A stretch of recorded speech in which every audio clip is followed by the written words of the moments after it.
Hey guys, welcome to the Fight Tonight channel. Friends, before starting to watch this video, I would like to ask you to subscribe to my channel. I really want to get 5,000 subscribers on my YouTube channel. It's so close, thanks for supporting me, guys. WBA Regular Lightweight champion American Jervonta Davis will spend the rest of his probation in a prison cell in Baltimore. According to Michael Tomko, the boxer's lawyer, Davis violated the terms of his probation, and the case was reviewed on Tuesday evening. District Judge Althea Handy was adamant in his decision and ordered one of the biggest stars of modern boxing to go to prison, after which Davis was immediately taken into custody. In November 2020, Gervonta, ignoring the red traffic lights, provoked a traffic accident, as a result of which 4 people were injured and also escaped from the scene of the crime. In February of this year, Davis pleaded guilty, and in May, the fighter was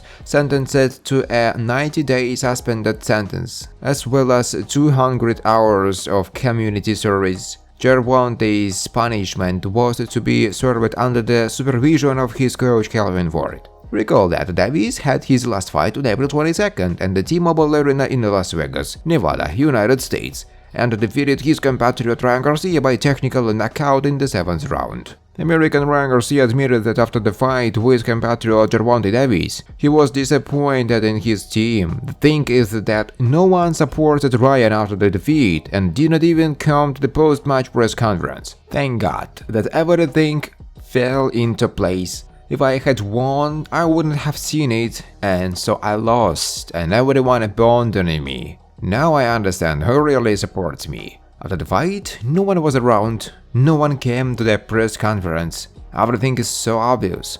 Now I understand who betrayed me in training camp and that they didn't try to look after me after the fight. It was the worst thing I've been through. In fact, Davis' team cared about me more than my own. Now I'm going to figure out who else is with me, Garcia said.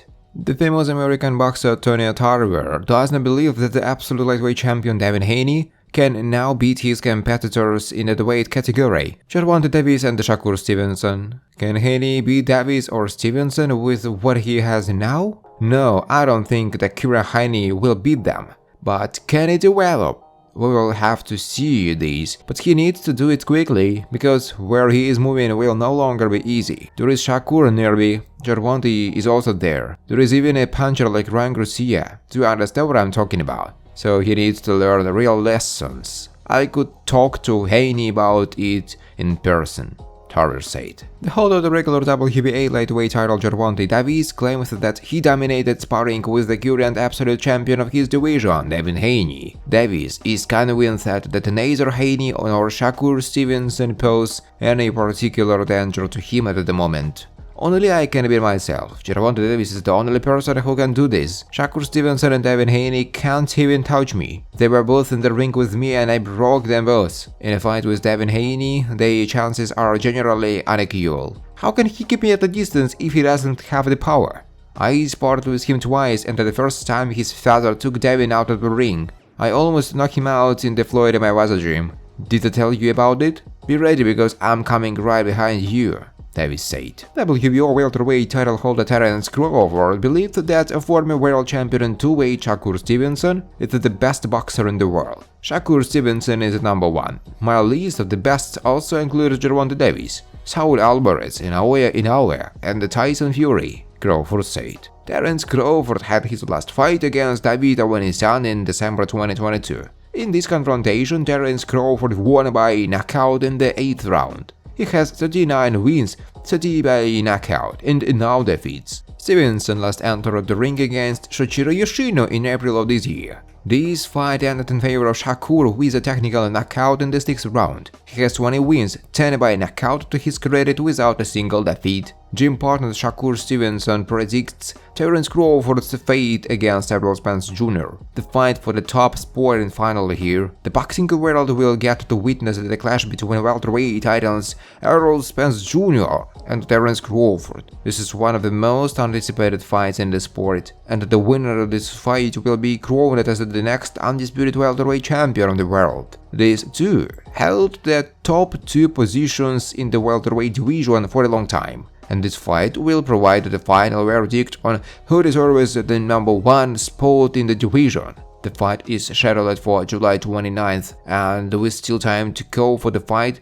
many fans are busy making predictions. Recently, Crawford's gym partner and friend Shakur Stevenson made his prediction for the fight. Stevenson believes that it's a 50-50 fight on paper. In a recent interview with State Island Productions, Stevenson gave his opinion about the fight being claimed as a 50-50 chance for both boxers to claim the tag of being the undisputed champion. He said, "On paper, it's a 50-50 fight," adding, "I'm in the gym with Bud. I get to watch him in the gym, watch him spar. He looks good. His father mentoring Spence Jr." and added, "I don't get to see Errol Spence. Errol Spence may be beating the hell out of his sparring partners. Like any other good friends, Stevenson has made it clear that he stands in the corner with his friend despite the fact that he will face one of the most difficult opponents of his professional career. He believes that Terence Crawford is a bad motherfucker, and he is rocking with him no matter what. This fight puts a lot of things on the line for both the welterweights. They will risk their undefeated boxing records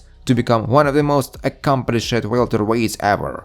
And no doubt that this fight will go down in history books. Crawford has more fights than Spence Jr., so that can be considered an experience advantage he holds over the unified champion. However, nothing is set in stone in boxing, and it is hard to predict which of the two will emerge victorious. This fight will be a sight to behold for the fans.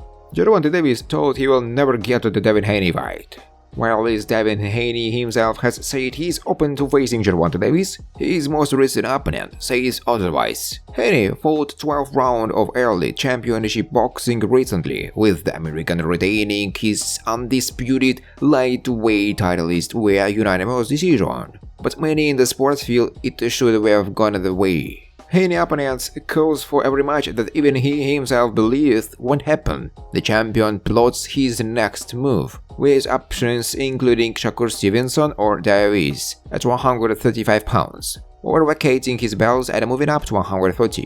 It's never happening Davis versus Haney because now he understands his skill. He understands his level. His father understands his level. Now I think he will go up to 140 and still fight just regular boxers. Davis is one of the most fearsome punchers in the sport today. He's undefeated and coming off a statement victory over fellow superstar Ryan Garcia. He has called for his shot at the 4 belts. Haney hasn't made any official decision and is seemingly still weighing up where to land promotionally. The company he chose to represent him for his next bout will say a lot about his next moves in the ring. A link up with PBC would be positive news for the Tank fight, while it's continuing on with Top Rank likely means Stevenson.